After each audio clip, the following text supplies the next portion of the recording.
নমস্কার, সকল ভক্ত বন্ধুদের সাদর আহ্বান জানাই মা শারদা সেবাশ্রম ফেসবুক পেজে। মা শারদা সেবাশ্রম ফেসবুক পেজে আজকে আমরা মায়ের কথা শুনব। আজকে মায়ের কথা আমরা যেভাবে শুরু করব, সেখানে দেখা যাচ্ছে মা কিন্তু সবসময়ই মা আমাদের প্রশ্রয়দাত্রী, সবসময়ই মা স্নেহময়ী, কিন্তু কখনো কখনো মা একটু কঠোরও বটে। সেই কাঠিন্য মায়ের মধ্যে কিভাবে প্রকাশ পেয়েছে সেই কথা দিয়েই কিন্তু আজকে আমরা শুরু করছি। অর্থাৎ মায়ের কাছে ভালো হতে গেলে আমাদের কী কী করতে হবে, কিভাবে চলতে হবে, সেই শিক্ষাই মা দিচ্ছেন। সকল ভক্ত বন্ধুদের অমিতা শুভ সন্ধ্যা, সকল ভক্ত বন্ধুদের শুভ সন্ধ্যা জানাই। আর ঠাকুর মায়ের শ্রী চরণে সাষ্টাঙ্গ প্রণাম নিবেদন করে শ্রী গুরুকে স্মরণ করে শুরু করছি আজকের প্রসঙ্গ। শুভ সন্ধ্যা জয়শ্রী সরকার, নয়নতারা শুভ সন্ধ্যা। এক ভক্ত সন্তানের কুশল জিজ্ঞাসার উত্তরে তার শুভ সন্ধ্যা অনিতা, তার বন্ধু সেই ভক্তটির মাতৃভক্তির কথা খুব উচ্ছ্বাসের সঙ্গে মায়ের কাছে নিবেদন করছিল। শুভ সন্ধ্যা কাবেরী, রুমাদি শুভ সন্ধ্যা।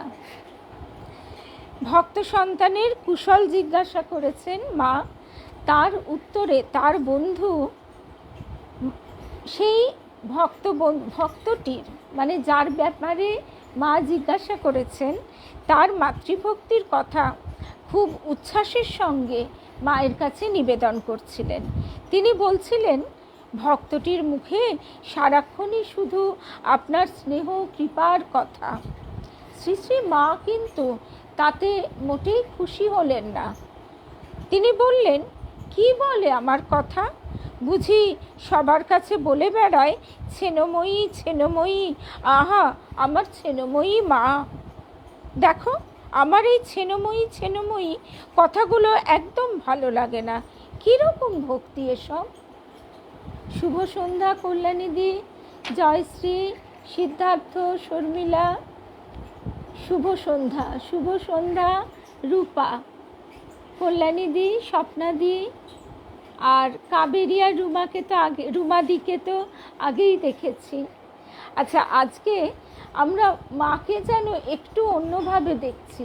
সবসময় মাকে আমরা যেন মায়ের কাছে আমাদের সব আবদার, উপদ্রব, সব রকমের প্রশ্রয় যা কিছু আমরা করব, কিন্তু মা সবসময়ই নির্বিকার চিত্তে আমাদের প্রশ্রয় দিয়ে যাবেন। অনেক সময় আমাদের এই একটা ভাব থাকে, কিন্তু আজকে আমরা দেখছি যে ভক্ত সন্তানটির কথা মা যখন জিজ্ঞাসা করছেন, সেই ভক্ত সন্তানটির বন্ধুর কাছে, বন্ধু এসেছে মায়ের সঙ্গে দেখা করতে, তাতে বন্ধু বলছে সে তো সবসময় আপনার কথাই বলছে, তার মুখে সারাক্ষণই শুধু আপনার স্নেহ কৃপার কথা। এবং মায়ের এই জবাবে কিছুটা বুঝি বা পরিহাসও ছিল। কি বলে আমার কথা? বুঝি সবার কাছে বলে বেড়ায় ছেনময়ী ছেনময়ী, আহা আমার ছেনময়ী মা। দেখো, আমার এই ছেনময়ী ছেনময়ী কথাগুলো একদম ভালো লাগে না। কীরকম ভক্তি এসব?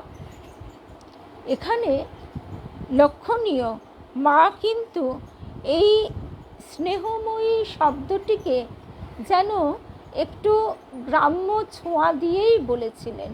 মা স্নেহময়ী কথাটা বলতে পারতেন, তিনি উচ্চারণ করতে পারতেন। এই নয় যে গ্রামের মানুষ বলে তিনি স্নেহময়ী উচ্চারণ করেন না, কিন্তু একেবারে চলতি ভাষায়, একেবারে চলিত ডায়ালেক্ট বলা যায়, বা একেবারে গ্রাম্য ভাষায় বলছেন ছেনময়ী। এবং স্বামী অবজজানন্দজি মহারাজ সেটির মধ্যে, যার কাছ থেকে তিনি এই স্মৃতিকথাটি শুনছেন, সেখানে বুঝি বা একটু ব্যঙ্গ বা পরিহাসের সুর শুনতে পাচ্ছেন। কেননা আমাদের সবসময় মনে রাখতে হবে, ঠাকুর আমাদের মন মুখ এক করার কথা বলেছেন। বারবার এই কথা কথামৃতের পাতায় আমরা পাই। এখানে মাকে স্নেহময়ী বলা হচ্ছে, অথচ মায়ের স্নেহ পাবার উপযুক্ত করে নিজেকে গঠন করবার প্রয়াসী আমি নই, তাহলে কি হলো? তাই বুঝি মা বলছেন, কী রকম ভক্তি এসব? অর্থাৎ শুধু মুখেই বলা স্নেহময়ী মা, মায়ের স্নেহ পাবার উপযুক্ত করে নিজেকে গড়ে তোলবার কি কিছুমাত্র প্রয়াস নেই?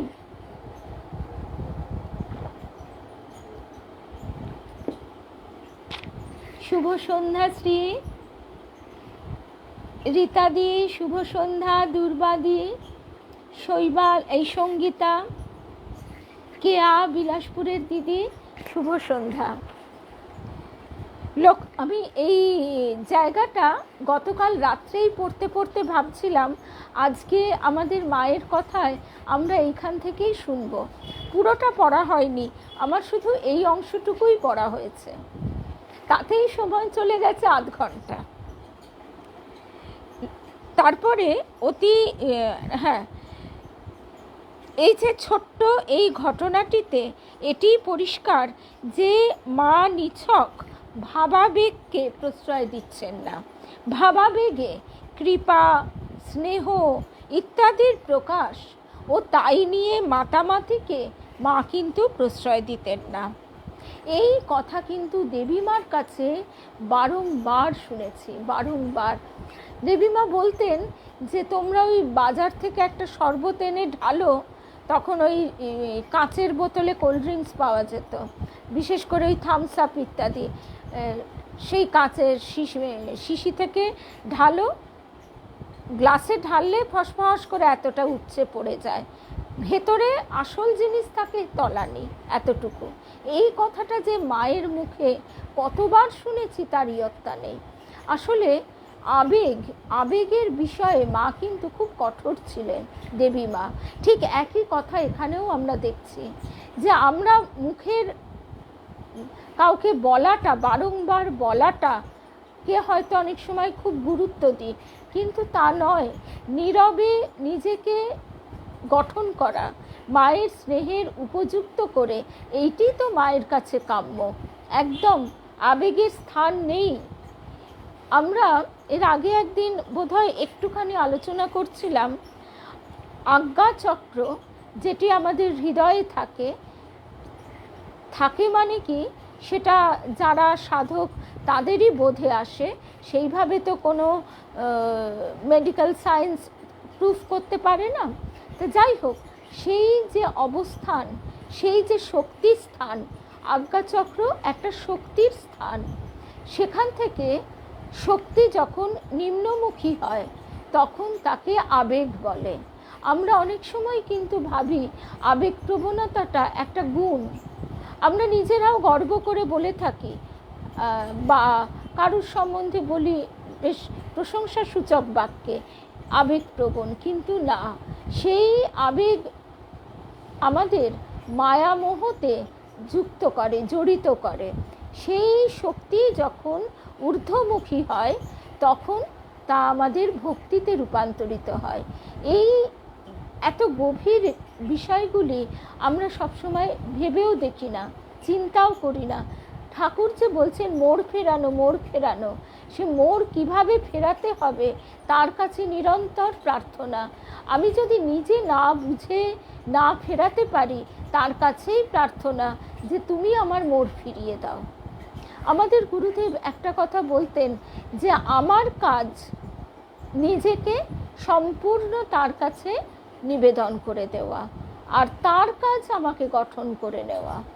আমি যতটা নিজেকে দিতে পারবো তিনি ততটাই আমাকে গঠন করতে পারবেন। অহংকার দ্বারা আমাদের অন্তর যদি কঙ্করময়, কাঁকড় হয়ে থাকে, তাহলে তাই দিয়ে কোনো সুন্দর কিছু গঠন সম্ভব হয় না। ওই যে গৌরী মায়ের একটা বিখ্যাত উক্তি, ঠাকুর এবং গৌরী মায়ের, আমি জল ঢালছি তুই কাদা চটকা। গৌরী মা বলছেন সবই যে কাঁকড়, কি কোথায়, মানে কি করব, কি করে কাদা চটকাবো, এটি যেন একটা রূপকে পরিণত হয়েছে। আমাদের এই কঙ্করময় অন্তঃস্থল এটিকে ভক্তি রসে সিঞ্চিত করতে করতে যত নমনীয় হবে, যত আমরা তার চরণে নিবেদন করতে পারবো, ততই তিনি তার ভাবে তাকে রাঙিয়ে নেবেন, গঠন করে নেবেন। শুভ সন্ধ্যা মণিদীপা, মন্দিরা, সংযুক্তা, লক্ষ্মী, শুভ্রা রয়, শুভ সন্ধ্যা। তা মায়ের এই জায়গাটা, মানে এই কথাটা পড়ে খুব মানে কালকে বুকের ভেতর বিঁধে আছে। এইটি আমরা শুনছি স্বামী অবজেজানন্দজি মহারাজের প্রকৃতিং পরমাম এই বইটি থেকে। আর বইটা কাবেরীকে বলেছিলাম, কাবেরীর কাছে আছে, আরও নিশ্চয়ই কারো কারো কাছে থাকবে, সেই জন্য পেজ নাম্বারটাও বলছি 179। বার্তা চ সর্বজগতাং পরমার্থী হন্ত্রিং, অর্থাৎ তিনি কিভাবে জগতের কাছে তার বার্তা পৌঁছে দিচ্ছেন, তিনি কিভাবে আমাদের পরম আরতি তিনি হরণ করছেন, কিভাবে আমাদের এগিয়ে নিয়ে যাচ্ছেন, সেই বার্তা জগতের কাছে কিভাবে পৌঁছে দিচ্ছেন, এখানে আমাদের সেইটি বিষয় উপজীব্য এই অধ্যায়ে। লক্ষণীয়, স্বামী অবজেজানন্দজি মহারাজ বলছেন, মা স্নেহময়ী শব্দটিকে বিকৃত করে উচ্চারণ করেছিলেন। ছোট্ট এই ঘটনাটিতে এটি পরিষ্কার যে মা নিছক ভাবাবেগে কৃপা, স্নেহ ইত্যাদির প্রকাশ ও তাই নিয়ে মাতামাতিকে প্রশ্রয় দিতেন না। তার স্নেহ করুণা বা কৃপার নিহিত উদ্দেশ্য হচ্ছে জ্ঞান বৈরাগ্য সিদ্ধার্থম, সন্তানকে সুযোগ্যতা প্রদান। অতি ঘনিষ্ঠ কৃপাধন্য একজন মাকে মিনতি করে বলছেন, তুমি আমার মনটি ভালো করে দাও, আমার মনে বড় অশান্তি, আর বেঁচে থাকতে ইচ্ছে নেই। শান্তি স্বরূপিণী মা স্বয়ং এই মিনতির কি জবাব দিলেন? মা বলছেন, এমন স্থানে থেকেও যদি তোর মনের অশান্তি না ঘোচে, তবে কি তুই চাস বল দেখি। যাকে এই কথা বলা হলো তিনি মনোপুত উপদেশ বা আরও অধিকন্তু কৃপা কিছু না পেয়ে একটু বিষণ্ণ বদনে মাতৃচরণ থেকে সরে গিয়ে অন্য বিষয়ে নিরতা হলেন। এই তো সিদ্ধার্থর কাছেও বইটা আছে, পেজ নাম্বার 179। যাকে এই কথা বলা হলো তার কিন্তু মনোপুত হলো না। সে ভাবলো আমি যেমন চলছি তেমনই চলবো, অথচ তুমি আমাকে শান্তিতে ভরিয়ে দেবে। সমীপবর্তী এই প্রসঙ্গে আরেকটি কথা, মায়ের একটি বিখ্যাত উক্তি, যদি শান্তি চাও মা, কারো দোষ দেখো না। এই ব্যাপারটি নিয়ে আমরা এর আগে আলোচনা করেছিলাম পরম পূজনীয় নিশীথ মহারাজজির মায়ের উপর একটি নিবন্ধ থেকে। সেখানে মহারাজজি আমাদের খুব স্পষ্টভাবে দেখিয়ে দিচ্ছেন মায়ের এই উক্তির মধ্যে যদি শব্দটা প্রয়োগ করা হয়েছে। যদি চাও, অর্থাৎ শান্তি তুমি চাও, শান্তি তার মানে চাইবার জিনিস, আদৌ কি তুমি চাও, তাহলে তোমায় কি করতে হবে, তখন সেটার উপদেশ, পদ্ধতি, উপায় মা দেখিয়ে দিচ্ছেন। তাহলে কারো দোষ দেখো না।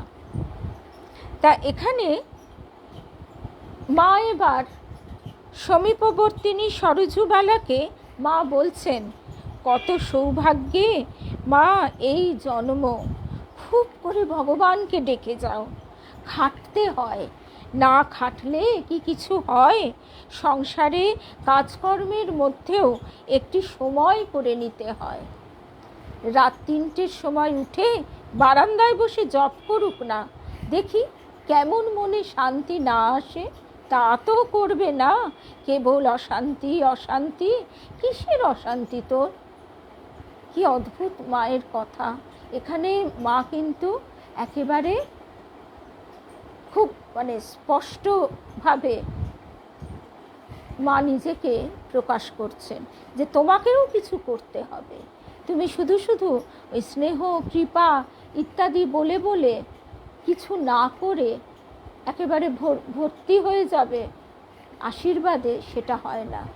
মূল কথা, মা তো আশীর্বাদ করছেনই, সেই আশীর্বাদ ধারণ করবার উপযুক্ত আগে হতে হবে। আমাদের গুরুদেবও বলতেন, অনেকেরই এই একটা বিষয় থাকে যে তোমারই ওপর যত কৃপা, ওর ওপর যত কৃপা, আমার তো ওপর কোনো কৃপা নেই, এই ধরনের কথা অনেকের মনেই আসে। তখন দেবীমা একটা কথাই বলতেন, গুরুদেবেরই কথা বলা কথা, যে কৃপা কিন্তু বৃষ্টির মতো সর্বত্র সমভাবে পতিত হচ্ছে। এবার তোমার যেমন পাত্র তুমি তেমনভাবে ভরে নাও। তুমি বারান্দায় গিয়ে ছাট নেবে, তাতে ভিজবে, নাকি তুমি বাইরে বেরিয়ে ভিজবে, নাকি তুমি ঘরের জানলা দিয়ে খড়খড়ি ফাঁক করে একটু ঠান্ডা আভাস নেবে, সেটা তো তোমার উপর নির্ভর করছে। তারপরের প্রসঙ্গ, শ্রী শ্রী মায়ের কৃপাপাত্র ও বিশেষ স্নেহাস্পদ একটি ছেলে অত্যন্ত দুঃখ ভারাক্রান্ত চিত্তে মায়ের কাছে গিয়ে অতি কাতর কণ্ঠে তার মনোবেদনা জ্ঞাপন করে। মা সস্নেহে কিন্তু দৃঢ় ভাষায় বলেন, বাবা, ঠাকুর দয়া করবেন, তাকে ডাকো আর সৎসঙ্গ করো, সাধন ভজন করো, ঠাকুরকে ডাকলেই সব হবে। অর্থাৎ তাকে ডাকতে হবে। আমরা কালকেই শুনছিলাম দেবেন্দ্রনাথ মজুমদার মাথা ঠুকছেন, মাথার চুল ছিঁড়ছেন, কে আছো কোথায়, বলো তুমি কে। এইভাবে আমাদের ব্যাকুলতার প্রকাশ কি ঘটে? না আছে আদৌ?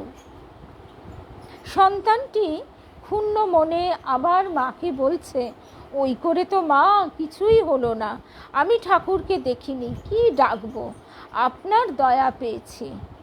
যদিও আপনি বলছেন, তবে আপনার এই অভাগা ছেলের জন্যে আপনিই তাকে বলুন।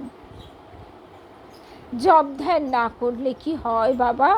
সেসব যে করতে হয়, মায়ের সুস্পষ্ট নির্দেশ। আবার সেই ভক্ত সন্তানটির আর নিশ্চয়ই আসলে কি সমস্ত সাধক মহাপুরুষদের একই উপলব্ধি, একই কথা, ঘুরিয়ে ফিরিয়ে মূল কথা তো একটাই। এইবার সেই কথাটা আমি আমার জীবনে কতটা ফলাতে পারছি সেটাই তো মুশকিল হয়ে যায়। আমরা শুধু কথার উপর কথাই রচনা করে চলি, শুনতে শুনতে শোনার ভারে ভারাক্রান্ত হয়ে যায়। তারপর দেখা যায় আবার যে কার সেই, আবার ওই কচুরিপানা সরেছিল, আবার সেই নাচতে নাচতে এসে চাপা দিয়ে দিল। মধুরিমাকেই বলছিল না যে রবি ঠাকুরের এই গানটা, আবার এরা ঘিরেছে মোর মন, আবার চোখে নামে আবরণ। এ যে কত বড় সত্যি, তার বলার অপেক্ষা রাখে না। ঠাকুর কতভাবে বোঝাচ্ছেন, দেশের বাড়ি থেকে ফর্দ এসেছে, তুমি কি বসে বসে ফর্দ মুখস্থ করবে? তুমি জেনে নিয়েছো, এবার একটার পর একটা সংগ্রহ করবার চেষ্টা করো। কত প্র্যাকটিক্যাল কথা। কারণ এই আধ্যাত্মিকতা, ধর্ম হচ্ছে প্রত্যক্ষ অনুভূতির বিষয়, শুধু কথার মালা গাঁথা নয়।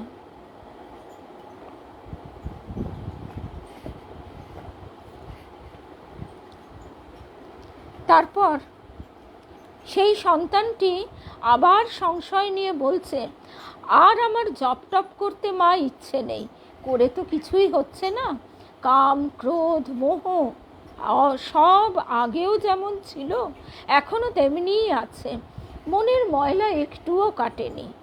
মা এবার ততোধিক জোর দিয়ে বললেন, বাবা, মন্ত্র জপ করতে করতে কাটবে, না করলে চলবে কেন?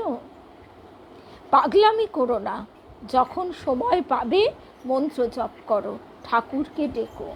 অর্থাৎ আমাদের জন্ম জন্মান্তর সঞ্চিত ময়লা। হঠাৎই মনে পড়ে গেল, এই যে আমাদের বাড়ির কাজ হচ্ছে, আমাদের এক্সস্ট ফ্যানটা একেবারে মানে তেল চিটে হয়ে গেছে, এমন তেল চিটে হয়ে গেছে। সে ইলেকট্রিক্যাল লোক এসে দেখে বললো, ওরে বাবা, এ তো সারানোই মানে পরিষ্কারই করা যাবে না। আবার তার অ্যাসিস্ট্যান্ট বললো 500 টাকা লাগবে। এবার আমার হাজব্যান্ড ধৈর্য ধরে সেটি 3 দিন ধরে ভিজিয়ে, কেরোসিন তেলে ভিজিয়ে ভিজিয়ে পরিষ্কার করে ফেলল। তাহলে এইটা দেখে তখন আমার একটাই কথা মনে হচ্ছিল যে এই রকম আঁকড়ে আছে আমাদের মনের ভিতর ময়লা মালিন্য, যুগ যুগান্তর ধরে সঞ্চিত হয়েছে। তাকে আমি এক নিমেষে কি করে বলবো যে একেবারে নতুন চকচকে হয়ে যাবে। লাটু মহারাজ বলতেন, লাটু মহারাজ রামদত্ত মহাশয়ের কাছে থাকতেন। তো এবার রামদত্ত মহাশয় ছিলেন কেমিস্ট, তো সেই জন্য তার কাছে অনেক রকমের সলিউশন থাকতো। রামদত্ত মহাশয়ের বাড়িতে থাকতে থাকতে লাটু মহারাজ সেই সব দেখেছিলেন। তো তিনি পরবর্তীকালে বলতেন যে কি তোমরা বলো, মনের ময়লা, এই পারি না, ওই হয় না, নামের সলিউশনে, উনি কি একটা উচ্চারণ করতেন, নামের সলিউশনে ডুবিয়ে দাও না, দেখবে বাটি একেবারে চকচক করবে। অর্থাৎ নামের সলিউশনে ডুবিয়ে দাও নিজেকে, একেবারে চকচক করতে থাকবে। লাটু মহারাজের এই কথাটা, তার ওই ভাঙা ভাঙা হিন্দি মেশানো কথা অপূর্ব লাগে। এখন আমার ঠিক ওয়ার্ডটা মনে পড়ছে না। যুবক তথাপি অনড়, তার জপ ইত্যাদি সাধনের অক্ষমতা প্রতিপন্ন করতে জেদ করতে থাকে নানাভাবে।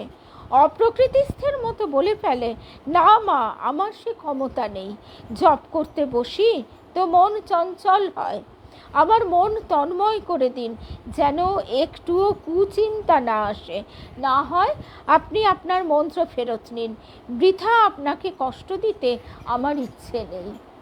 এটাও তো এক প্রকার ভালোবাসা মায়ের ওপর, যে বৃথা আপনাকে কষ্ট দিতে আমার ইচ্ছে নেই।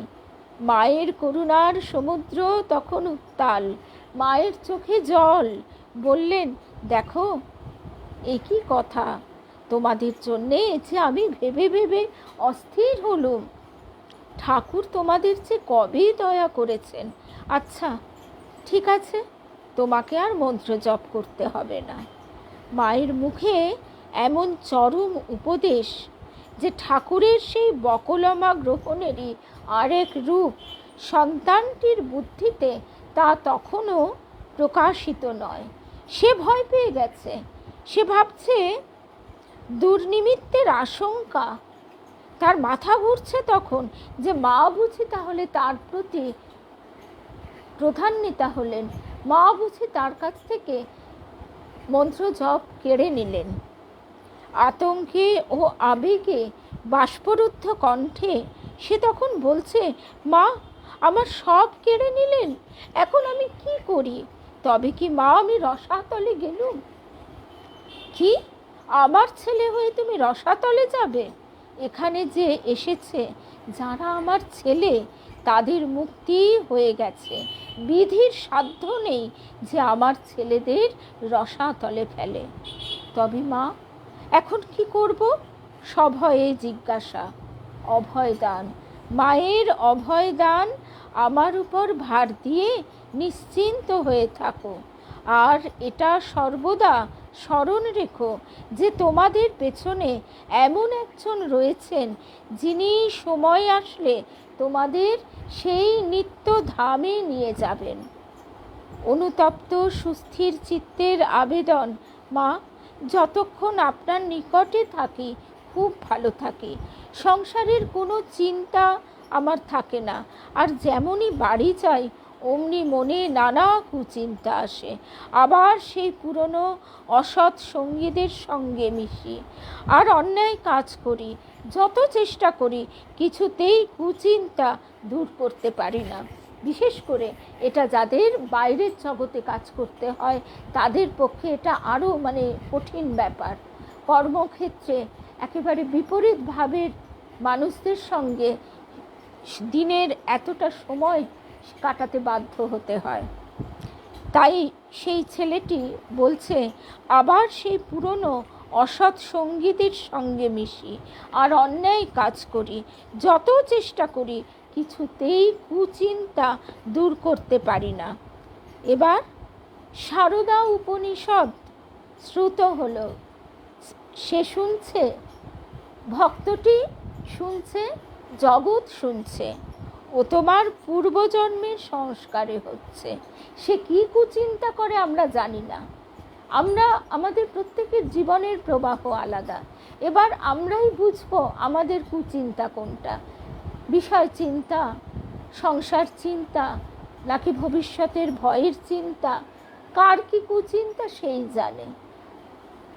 কিন্তু মায়ের উত্তর হচ্ছে একটাই, ও তোমার পূর্বজন্মের সংস্কারে হচ্ছে। জোর করে কি ও ছাড়া যায়? সৎসঙ্গে মেশো, ভালো হতে চেষ্টা করো, ক্রমে সব হবে। ঠাকুরকে ডাকো, আমি রইলুম। ভয় কি? সময় আসলে তিনি সব করে দেবেন। শুভ সন্ধ্যা। শ্রী সারদা উপনিষদের 4টি মহাবাক্য। এর আগে কেয়া, শুভ সন্ধ্যা রূপা।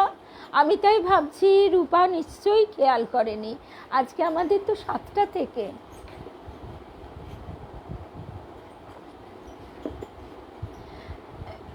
কেননা এই একটু গ্যাপ না হলে 9টার মধ্যে আবার দ্বিতীয় অধিবেশনে আমরা শুরু করতে পারি না।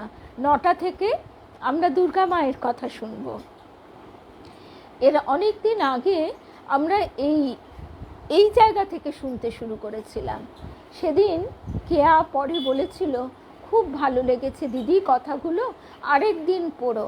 আজকে আমরা আরেকটু আগে থেকে শুরু করলাম, শেষ করছি সেই কথাগুলি দিয়ে। শ্রী সারদা উপনিষদের 4টি মহাবাক্য। সৎসঙ্গে মেশো, ভালো হতে চেষ্টা করো, ঠাকুরকে ডাকো, আমি রইলুম। মায়ের কৃপা লাভ করে সেই অমোঘ কৃপা শক্তিতে শক্তিমান হয়ে 4টি মহাবাক্যের একনিষ্ঠ সাধনেরই অবশ্যম্ভাবী ফলশ্রুতি কি? আনন্দ বা শান্তি লাভ। ত্যাগ, ভোগ, গার্হস্থ, সন্ন্যাস সব কিছুরই লক্ষ্য শান্তি। শ্রী শ্রী মায়ের কথা গ্রন্থে প্রকাশিত মায়ের কয়েকজন আশ্রিত ও কৃপাপ্রাপ্তের স্মৃতিচিত্রের এখানে আমরা উপস্থাপন করছি।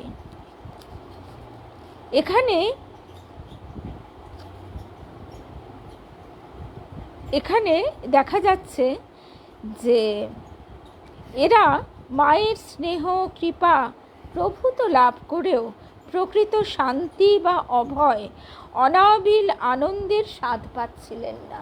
আসলে বিশ্বাস আর সেই পূর্ণ বিশ্বাসের মাঝখানে একটা পথ চলা থাকে। আমরা প্রত্যেকেই বিশ্বাস করি, কিন্তু সেই পূর্ণ বিশ্বাস যখন আসবে তখন আমাদের কিন্তু ভয় বলে কিছু থাকবে না। নির্ভার নিশ্চিন্ত একটা আনন্দ থাকবেই। পুরুষকারের এই কৃপাটুকুই সাধন শক্তি। এই যে তাকে আমরা ডাকছি, তাকে চিন্তা করছি, এইটাই আমাদের তার কৃপা, আমাদের ওপর তার কৃপা। পুরুষকারের প্রয়োগ প্রেরণা। আমাদের যে ইচ্ছা, সেই ইচ্ছাটা আমরা বলবতী করছি, আর ইচ্ছা যদি বলবতী হয় তা ফলবতী হবেই। এই পুরুষকারের প্রয়োগ প্রেরণা তার কৃপাতেই আমরা পাচ্ছি। শান্তি লাভের জন্য নানা পন্থা বিদ্যাতে। একটি শিশুর মুখে মা বুলি এনে দেয়, সে ভাষা শেখে মায়ের মুখ থেকে। শুরুতেই শেখার উদ্দেশ্য নিয়ে নয়, খেলার ছলে তার ভাষা জ্ঞানের পাঠগ্রহণ আরম্ভ হয়। মায়ের মিষ্টি চুমা আদরের সঙ্গে সঙ্গে মা চলে পাঠদান। শিশুও হাসতে হাসতে শোনে, শুনতে শুনতে খেলতে খেলতে আনন্দের ধারা বেয়ে মায়ের মুখে মুখে চলে তার ভাষা শিক্ষা। মায়ের মুখ থেকেই প্রথমে উচ্চারিত, তাই তো নাম মাতৃভাষা।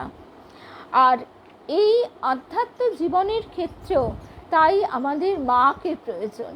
আমাদের এই স্থূল জগতে যেমন মা ছাড়া চলে না। একটি মাতৃহারা শিশুর জীবন চূড়ান্ত কষ্টকর, কিন্তু যার আর কিচ্ছু নেই, শুধু মা আছে, সে কিন্তু উত্তীর্ণ হয়ে যায়। মনে রাখা প্রয়োজন, শিশু মায়ের মুখে যা শিখেছে বা পেয়েছে তাকেই তো ব্যাকরণ ও ভাষাবিজ্ঞানের ভিতর দিয়ে প্রবাহিত করে শুদ্ধ শিষ্ট প্রয়োগশীল করে নেওয়া হয়। অর্থাৎ মায়ের কাছ থেকে সে স্বতঃস্ফূর্তভাবে প্রথমে শিক্ষা লাভ করে, তারপর তার ব্যাকরণ, তার শুদ্ধতা, তার পরিশোধন ইত্যাদি ইত্যাদি। তাই যা পাওয়া, যা কৃপা, তা আসে মুখ থেকে মুখে, ক্রমে প্রাণ থেকে প্রাণে। আর সেই পাওয়াটা সাধনপুত করে নেওয়া হলে কৃপায় রূপান্তরিত হয় বোধে, প্রত্যক্ষ অনুভূতিতে। আমাদের গুরুদেব হঠাৎ একদিন বলেছিলেন, আর আমাকে পাবি না। এ কথাটা আমি বারবার বলি, কারণ তখন আমি এর মর্ম বুঝিনি। গুরুদেব যখন বলছেন আর আমাকে পাবি না, কোথায় চলে যাব, তখন আমি হাউমাউ করে অস্থির হয়ে উঠছি, কারণ একটা ওষুধ খাবো কি না তাও আমি গুরুদেবকে গিয়ে বলতাম।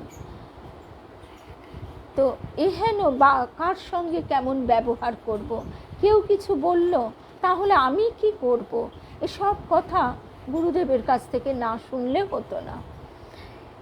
সেই পরিপ্রেক্ষিতে গুরুদেব একদিন বলছেন, তখন হাউমাউ করে বলছি, তাহলে কি হবে? গুরুদেব বলছেন, মনই শেষে গুরু হবে। এই অর্থ এখান থেকে বোঝা যায় যে কৃপা তা প্রথমে আসে মুখ থেকে মুখে। গুরু কৃপা প্রথমে আমরা মন্ত্র দীক্ষা লাভের মধ্যে দিয়ে পাই। তিনি শক্তিকে জাগিয়ে দেন প্রাণ থেকে প্রাণে, আর সেই পাওয়াটা সাধনপুত করে নেওয়া হলে কৃপায় রূপান্তরিত হয় বোধ।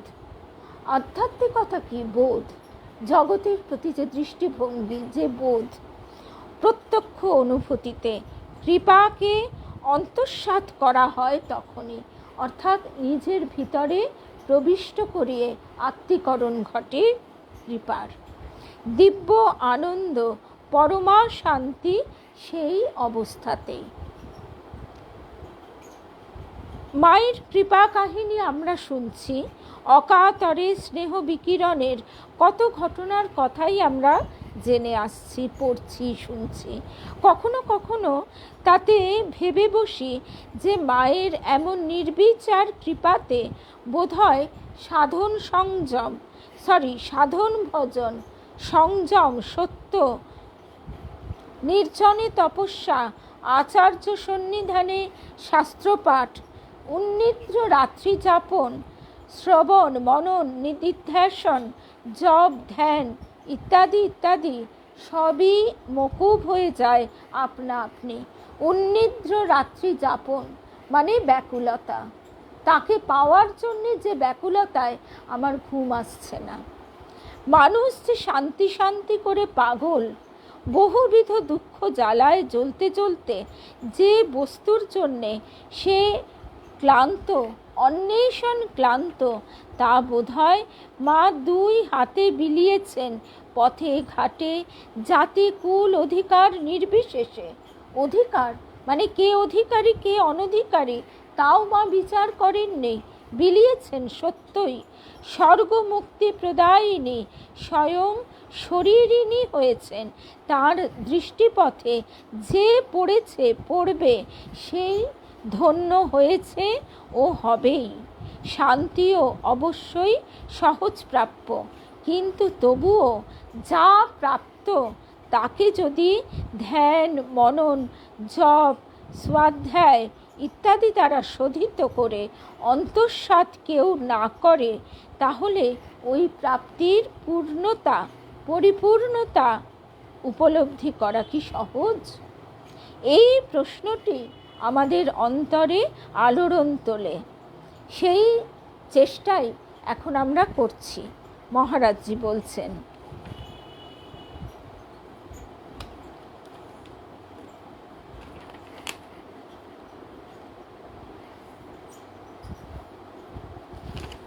একটি ঘটনা শুনে আমরা শেষ করব।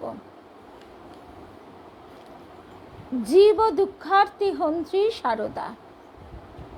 মানে এখানে মহারাজজি আলোচনা করলেন যে তিনি কৃপা ঢেলে দিয়েছেন, কিন্তু সেই কৃপা ধারণ করে তার মাধুর্য, তার শান্তি, তার পরমানন্দ অনুভব করবার, উপলব্ধি করবার মতন সংবেদনশীলতা আমাদের তৈরি করতে হবে।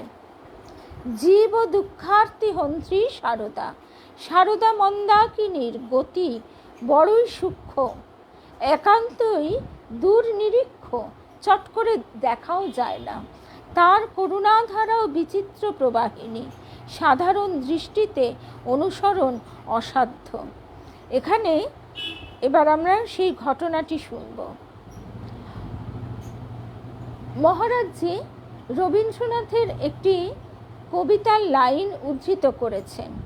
করুণা তোমার কোন পথ দিয়ে কোথা নিয়ে যায় কাহারে, সহসা দেখিনু নয়ন মেলিয়ে এনেছ তোমারই দুয়ারে। সেই দুয়ার পর্যন্ত পৌঁছনোর পথে 3টি মোড়, প্রতিটি মোড়েও তারই করুণা, অন্ধ নয়ন দেখেও দেখে না, বলছেন স্বামী অবজেজানন্দজি। শ্রীমতী ইন্দুবালা স্বামী বিনোদেশ্বর দাশগুপ্তের সঙ্গে সেই সুদূর পল্লীগৃহ ছেড়ে কলকাতায় এসেছিলেন গঙ্গা স্নান ও তীর্থ দর্শন মানসে। বিনোদেশ্বর বাবুদের বাড়ি অধুনা বাংলাদেশের ঢাকা জেলার কলমা গ্রামে।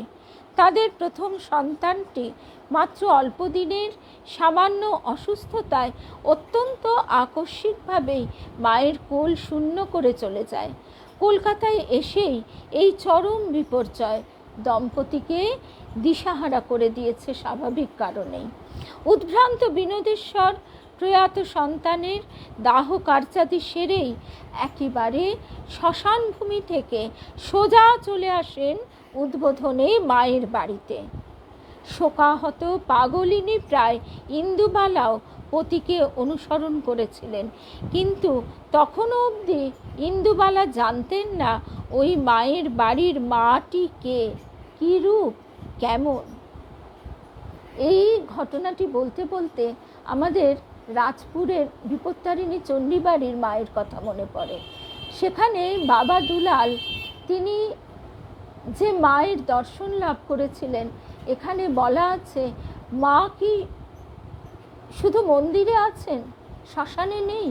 সুতরাং যে কোনো অবস্থায়, যে কোনোভাবে মাকে মা বলে এসে ডাকতেই পারে, এখানে দাঁড়াতেই পারে, এখানে সূচি অসুচি কোনো ব্যবধান নেই। তো স্বামীর মুখে শোনা দু একটি কথা ছাড়া মায়ের বাড়ি সম্পর্কে বা মা সম্পর্কে সেই পাড়াগাঁয়ের বধূটির কোনো ধারণাই ছিল না। আর তখনকার গ্রামের মহিলার পক্ষে এই কলকাতা শহর যে কত অদ্ভুত, সে আমরা বোধহয় এখন আর ভাবতেও পারবো না। আমরাও বোধহয় এখন আর বিদেশে গেলে এতটা অবাক হই না, কারণ আমরা এতটাই সব কিছুর সঙ্গে মানে সব কিছু হাতের মুঠোয় পাওয়ার সৌজন্যে সব কিছুর সঙ্গে অ্যাকাস্টামড হয়ে গেছি। তো এই পাড়াগাঁয়ের বধূটির তো কোনোই ধারণা নেই। সে শুধু জানে তার দৈব দুর্বিপাকের কথা, আকস্মিক সন্তান বিয়োগের কাহিনী। সেই অবস্থায় শ্মশান প্রত্যাগত বিনোদেশ্বরের যে অবস্থা, তার স্ত্রীর যে অবস্থা, সেই অবস্থায় তাদের কোনো হুঁশ নেই, কোনো কাণ্ডজ্ঞান নেই। বিনোদেশ্বর অবশ্য শ্রী শ্রী মায়ের চরণাশ্রয় লাভে আগেই ধন্য হয়েছে। এইবার শোকাচ্ছন্নমতি ইন্দুবালা ছুটে আসছেন তার স্বামীর সঙ্গে। প্রথমেই বাধা পান পূজনীয়া গোলাপ মায়ের কাছে। তিরস্কার করে তিনি ইন্দুবালাকে বলছেন, ক্রন্দনরতা তাকে আচম্বিতে শ্রী শ্রী মায়ের চরণতলে পতিত অবস্থায় দেখেছেন। কঠোর ভাষায় গোলাপ মা বলছেন, তুমি কেমন মেয়ে গা, এ সময় কি মাকে ছুঁতে আছে?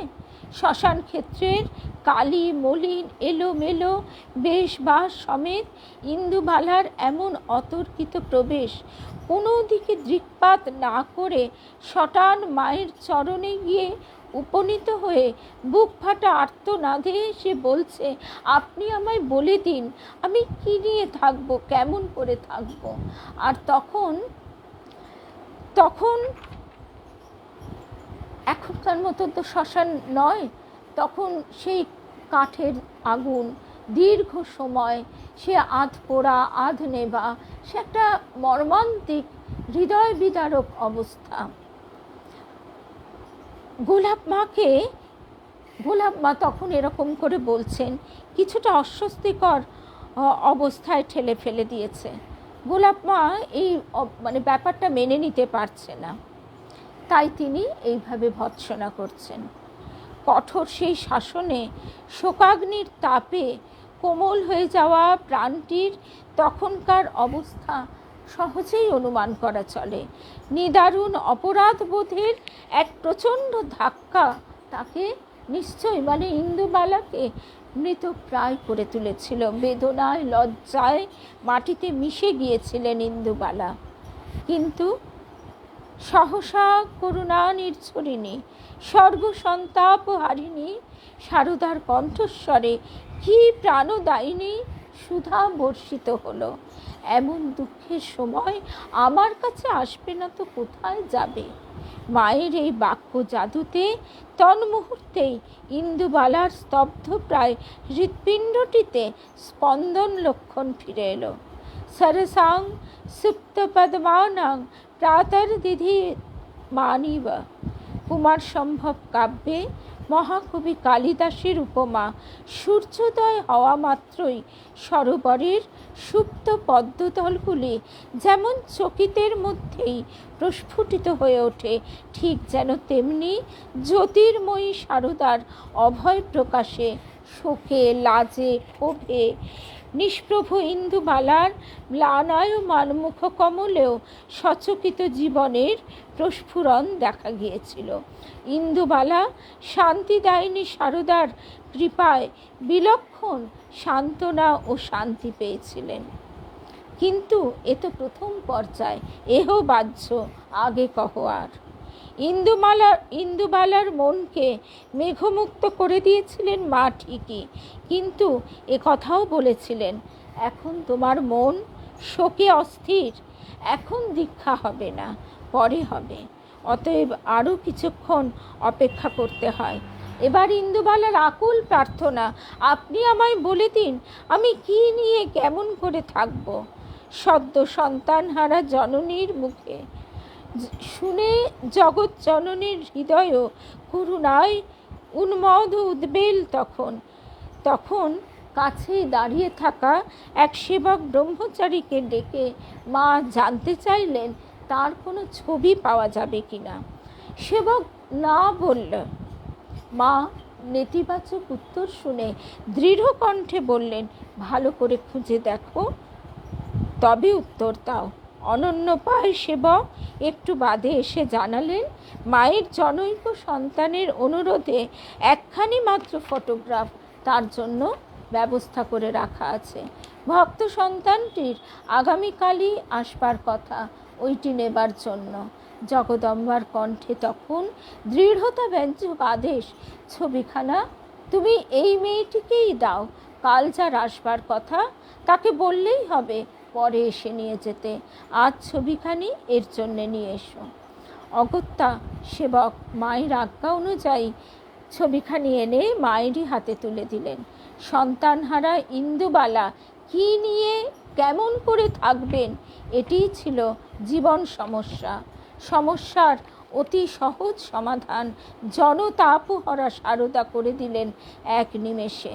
স্বয়ং হাতে করে নিজেরই দিব্য আলেখ্য ইন্দুবালার 2 হাতে উঠিয়ে দিলেন এবং বললেন, রোজ সকাল সন্ধ্যায় তুমি এই ছবিকে একটি বার প্রণাম করো, দেখবে ধীরে ধীরে তোমার মন শান্ত হয়ে আসবে, পরে মন শান্ত হলে দীক্ষা হবে। এরপর আরও আছে, এরপর দ্বিতীয় মোড়। অভয়া দাশগুপ্ত স্মৃতিচারণ প্রসঙ্গে এই ঘটনাটি আরও বলেছেন। তো আমরা আজকে তো আর সময় নেই, এই অবধি শুনলাম।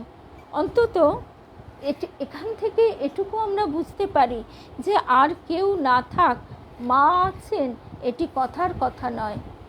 তবে হ্যাঁ, এখানে একটা কথা নিশ্চয়ই অনেকের মনে হতে পারে যে মা সেখানে সশরীরে উপস্থিত।